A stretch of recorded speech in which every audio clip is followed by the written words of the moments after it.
أشرف حكيمي وزوجته هبة عبوك المحرومة من نص ثروته بعد الطلاق. اكتشفت اللي الثروة متاعه كانت مكتوبة باسم الوالدة. التعليق علاش صار؟ خاطر اتهموا حكيمي بقضية شنو جوستومون بقضية الاغتصاب. دونك زوجته طلبت الطلاق. بعد ما صدر الطلاق اكتشفت زاده طالبت بنص الثروة متاع حكيمي، لكن اكتشفت اللي ثروته الكل مكتوبة باسم الوالدة متاعه. مازلنا لحد هذه اللحظة ما جاوب حتى حد، لا أشرف حكيمي ولا زوجته هبة عبوك، لكن الصفحات والمواقع داولت الخبر هذايا.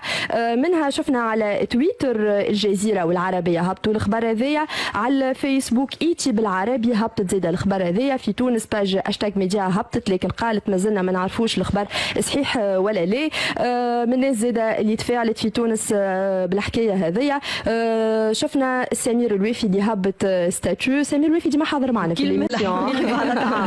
الستاتيو بتاع سمير والله يعجبني سمير الوافدي، ديما موجود وديما يعلق على اكزاكتومون وديما يتفاعل. سمير الوافي خلينا نحكي لكم ملي قالوا في الاخر، قال اللي البارح حكم القضاء ببراءة حكيمي من الاغتصاب وانتصاره على المؤامرة، لكن انتصاره الأجمل كان على غدر من كان يسميها حبيبته وزوجته وتحمل كل التنمر على فارق السن بينهما، حيث فشلت في الانتقام منه وفشلت في تقاسم ثروته معه، إذ قدم حكيمي لقاضي الطلاق ما يفيد بأن أملاكه كلها باسم حبه الأكبر والأبقى والدته، وكأنه كان يتوقع هذا اليوم وتلك الطعنة، ولم يبقى لهبة عبوك سوى الاحتقار والازدراء والهزيمة.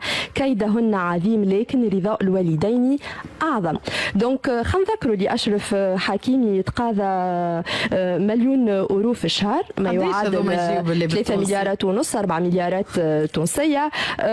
وفيرست ماجازين فيرست ماج هي أول واحدة هبطت الخبر، خرجت الخبر هذايا نتاع هبة عبوك. دونك شنو رايكم في الحكاية؟ خلينا ناخذوا صابرة. انت جوريست دونك بيان سور لي باتاي جوديسيير هما هنا الحقيقه يخليوني يعجبوني، خاطر لا بالحق فيها الجانب القانوني والجانب المالي والجانب الشخصي، وهكا عندك ما تحكي فيها على الاخر. نتذكروا نحن ديجا الحكايه نتاع جوني ديب وش اسمها هي امبر هيرد طليقته ولا صاحبته اللي هو. دونك الحكايه بالنسبه لي انا الحقيقه نحترم القانون برشا، وانا امراه قانون.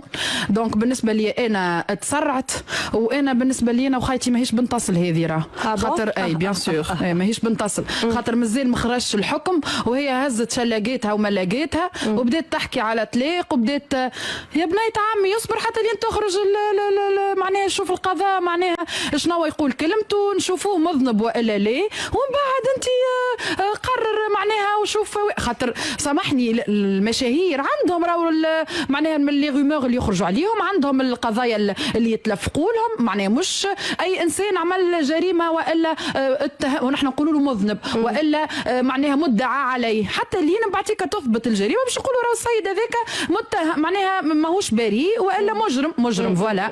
دونك لهنا بالنسبه لي انا تسرعت برشا برشا برشا. اي اما القانون هكا صابره يقول كي يطلقوا زوز المراه ياخذوا نص. لا كيفاش؟ لا فنحن في تونس عندنا قانون الاشتراك في الملكيه نتاع 98 نوفمبر 98.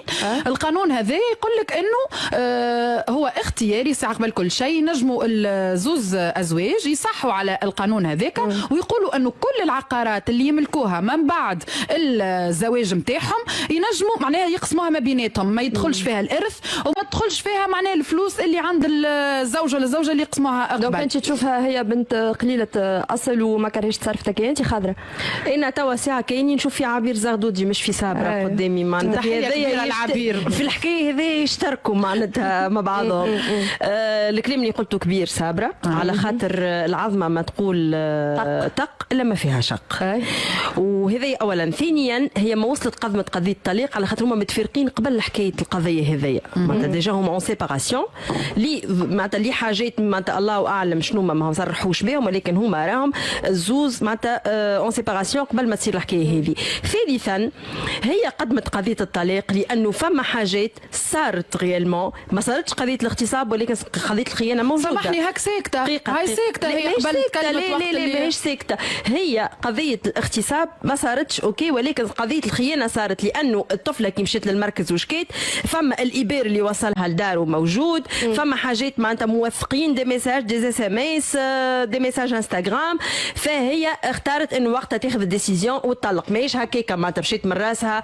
ثالثا انك تكتب فلوسك الكل باسم امك وانت ديجا خذيت المراه اللي تحبها وعايش معها وجايب منها صغار، لهنا انت ديجا متوقع انت داخله، ما تسامحوني في الكلمه معناتها فما سوء نيه، فما سوء نيه معناتها انك انت تهرب فلوسك لامك، ما عندكش ثقه في المراه اللي انت متعاشر معاها. لهنا انت بكش قاعد معاها بسوء بنيه طيبه. مانيش حلو دابا عنا تليفون عنا ضيفتنا قاعده تستنى فينا دونك واصل. اي يا اخي انا نقول هي طالبه ساعه بنصف الثروه تضمن في حق صغارها وهذا من حقها، ورد اعتبار لها على خاطر هي تقول انه ينجم بعد الطليق انه حق صغارها ما يوصلش. حق صغارها نص الثوره معناها هو يجري في بساقيه ويعلم به ربي وهي تمشي تهز المرمى واللي ثم ما خاطرش تهز المرمى واللي ثم نص الثروه لصغار ومش لها هي. راهو هذا رد اعتبار وهي من حقها تطلب اللي تحب. راهو انه يعطيها القانون بعد ولا ما يعطيهاش والقضاء ينصفها ولا ما ينصفهاش هذيك حاجه اخرى. من حقها تطلب، هي من حقها كانسانه تطلب اللي تحب. هو فما شكون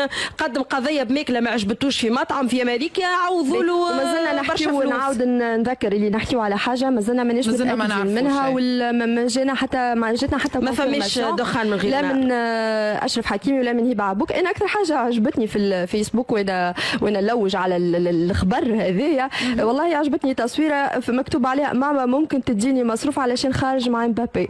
معناتها مصورين اشرف حكيمي جوستومون انا باش نشوفوها توا على الديجيتال. ماما ممكن تديني مصروف علشان خارج مع مبابي. معناتها ديما العباد تخلق النكته جوستومون الضحكه في لي سيتواسيون هذوما.